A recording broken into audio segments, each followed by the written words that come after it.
Well, hey. Hey.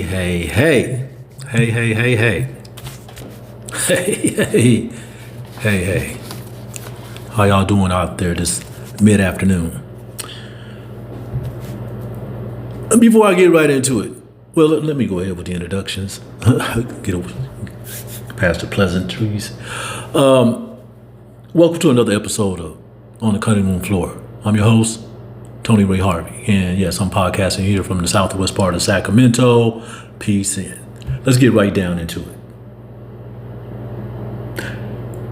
At some point, you are going to have to remove the interim tag, the interim head coaching tag from Doug Christie.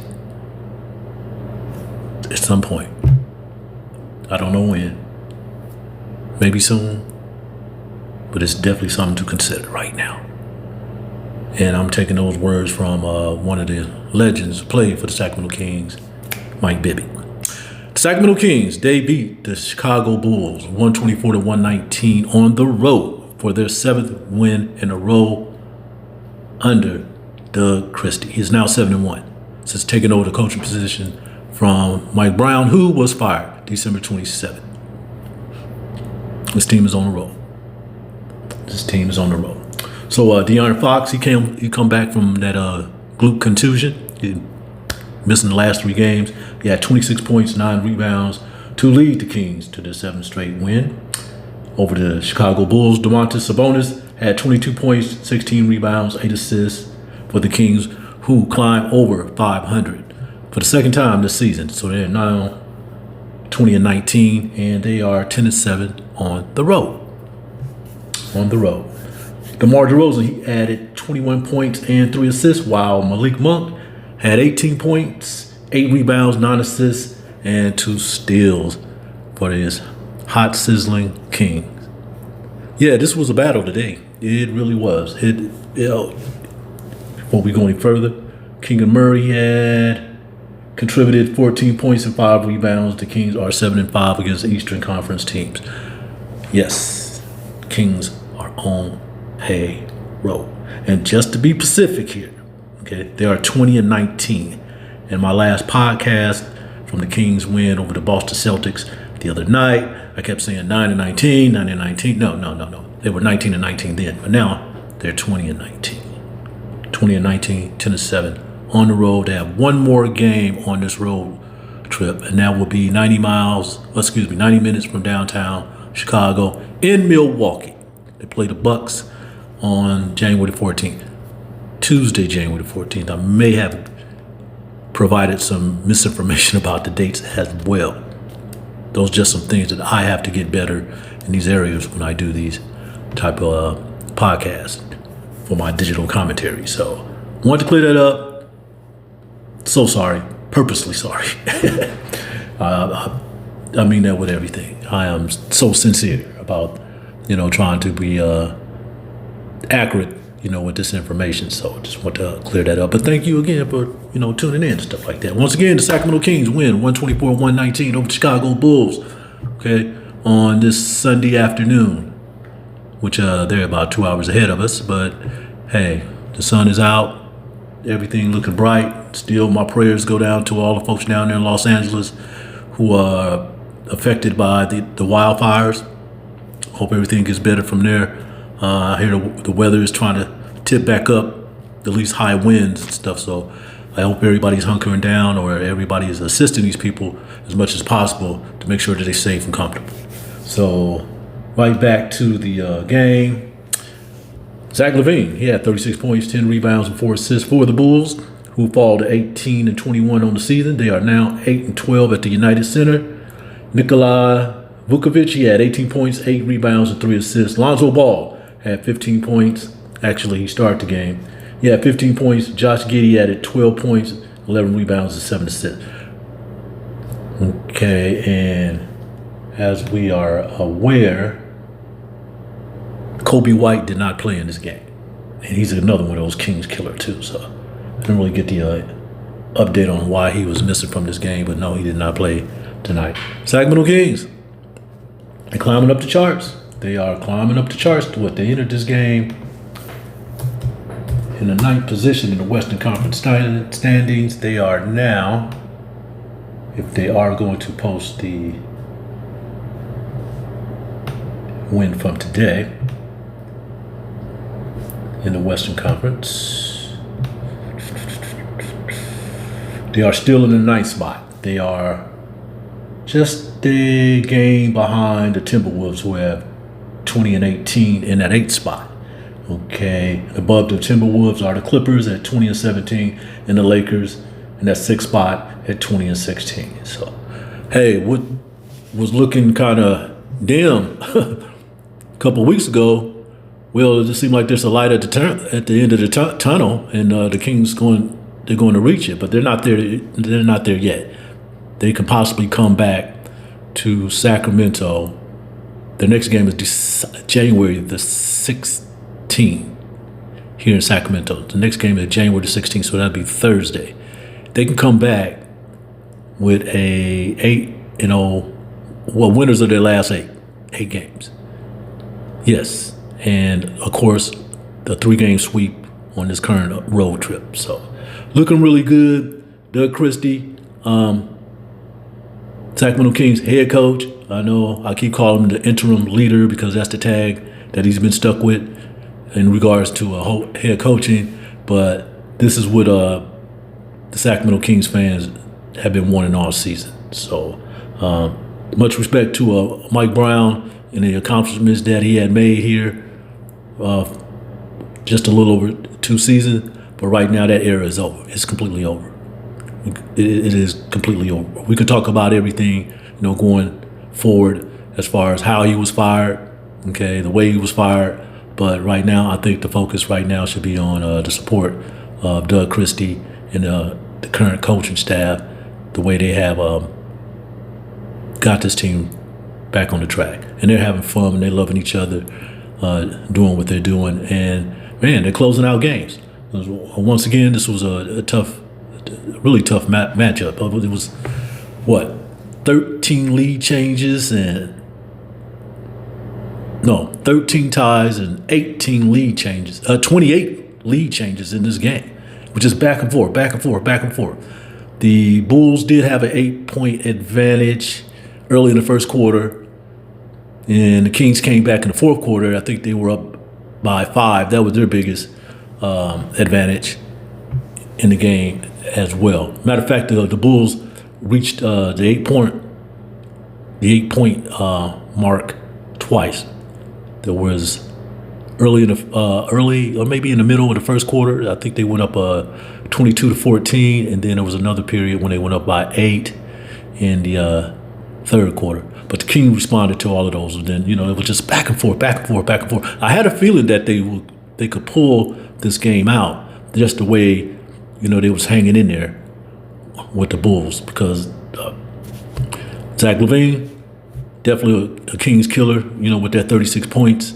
Matter of fact, this is his 6th straight game with 30 or more points, which I believe is a career high for him.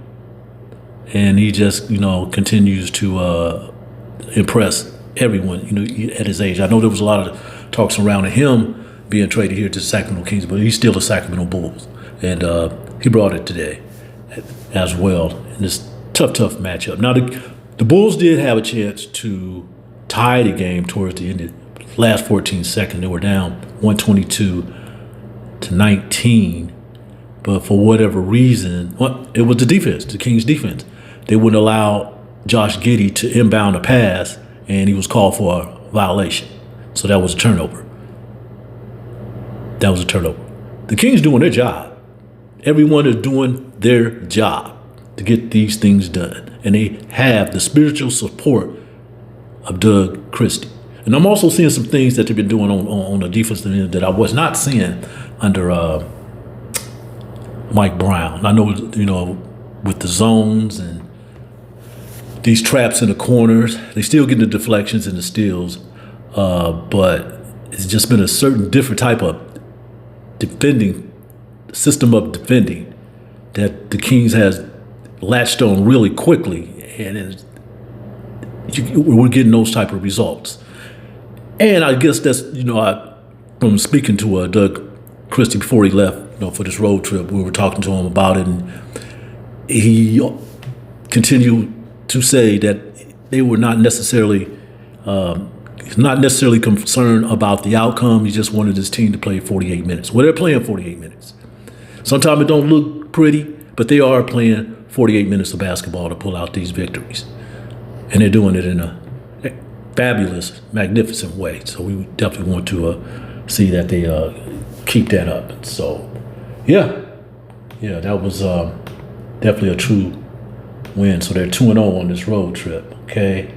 The Kings, they had 18 assists in the first 24 minutes in the first half. Sabonis, he recorded 9 helpers in the first half. Sacramento finished with 33 assists for the game, 53 rebounds, and 7 turnovers. They also scored 56 points in the paint, and they had 21 second chance points in this game. Sacramento Kings, looking great. Okay. Shooting was kind of a little crazy there in the first half, but that second half, both teams combined for 18 three-pointers. Won't go too much into all those details, but yes, there were 13 ties and 28 lead changes in the first half. Both teams combined for 11 made three-pointers in the third quarter and had a total of 18 in the second half. So just a great win. Just another great win. I mean, you beat the Boston Celtics the other night on their home floor at TD Garden. Then you come back in the United Center and you take care of the Chicago Bulls. And you do it with your top scorer, De'Aaron Fox, who had an extremely big fourth quarter as well, 26 points. So still look a little gingerly out there. That was a hard fall, in that Miami game. But at least he was able to return, and they were able to get a win in his presence while he was in the lineup. So, hey, I'll just say what De'Aaron Fox said after the game during the post-game press conference. Got a good thing going on right now. Yes, you do. Riding high on a 7-game win streak. That was not done in a Mike Brown era as well. I think he had 2 6-game winning streaks since he were here. It's been a quite long time since the Kings have won 7 straight. It got to be at least 14, 15 years. Haven't got those numbers yet, but we'll explain that here in the next couple days, or I'll post it out on the Twitter. But I know someone probably already have, though. But 7-game winning streak, that probably hasn't been done since the era that Doug Christie played, and that was in the early 2000s or somewhere around there. Definitely would it definitely had to be with Coach Rick Adelman when he was here. But hey, a win is a win. A streak continues. They can make it 8. It's going to be a tough matchup, with Giannis, and Damian Lillard in Milwaukee, depending on, what their personnel look like. But it's going to be tough. But now we're seeing that the Kings can get these guys with, Kobe White did not play. So regardless, the Kings got to win. And they're supposed to win when these opposing teams are down 1 or 2 key players. So, well, we'll see what they're really made of when they play Milwaukee. Not saying that's, going to be, the final analysis of what they do, win or lose, on Tuesday against this team, but it definitely would be a measuring stick to see how far the Kings have come, because they have really came a long way with this 7-game winning streak. Yeah, so there's definitely a lot, that we could talk about, for this win.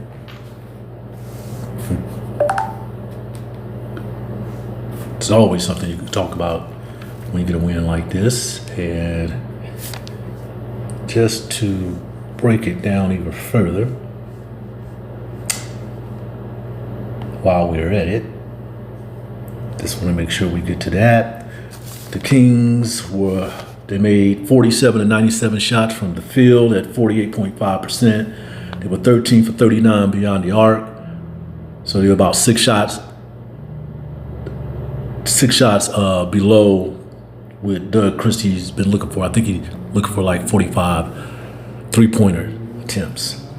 So that was 33.3%. They were 17 for 21 at the free throw line at 81%. And they had, they had 12 offensive rebounds. They've really been clowning on these rebounds. Domantas had 4, and De'Aaron Fox had 4 offensive rebounds. That's really, really good. And the other players had at least one. Okay, I did mention 33 assists. So De'Aaron had 9, Malik had 8. Oh no, just rebound. I'm sorry. Back up. Malik did have 8 rebounds, and De'Aaron had 9 rebounds. Okay, on the assist side, yes, Domantas had 8 assists. Malik had 9 assists. And then there were 4 by Kevin Huerter. All of those in the first half, quite sure. That equals up to 33 assists. They only had 7 turnovers. That's ball security right there. That is ball security. 33 assists and 7 turnovers. 4 steals and 4 blocks. But that's really impressive. Really impressive. Okay, and yes, they out-rebounded the Bulls 56-53. They only had 26 assists themselves, but they were 43 or 93 shooting from the field, 18 of 37 in three-point territory at 48.6%, and 15 of 20 from the free throw line. So that's the tail of the tape right there, folks. Okay, so we have one more that we're looking for, and I'll mention that again. That will be the Milwaukee Bucks in Milwaukee, 90 minutes from downtown Chicago. So hopefully they'll take a short bus ride. They don't have to be in another time zone. This is stay in the Midwest, so they should be comfortable for these next couple days. I know if it was me, I'll stay in Chicago for another night before I go to Milwaukee. Matter of fact, I'll stay there until Tuesday morning, or shoot around. I know it's cold there. So, man, Lake Michigan is completely frozen. Now everybody know why I moved to California. And I am from Illinois. I am from downstate, Champaign, Illinois. But Chicago is beautiful in the wintertime, as well. Of course, I wouldn't want to be there in the wintertime either, regardless, though. But, hey, they got one more game in Milwaukee. They can make it 3-0 on this road trip, and they can push their winning streak to 8. Let's hope that they do that. Once again, thank you for tuning in for another episode of On the Cutting Room Floor. I'm your host, Tony Ray Harvey. Yes, I am providing this podcast from the southwest part of Sacramento. Thank you again for turning in there. Let me say it one more time. I'll say it 1,000,000 times. I don't care if it's 20 views, 30 views, 50 views, 60 views, 80 views, 100 views. Thank you for dropping in. But please hit that subscribe button, hit that like button, and come on back and see me. Right now, it's time for me to sign out of here. Peace.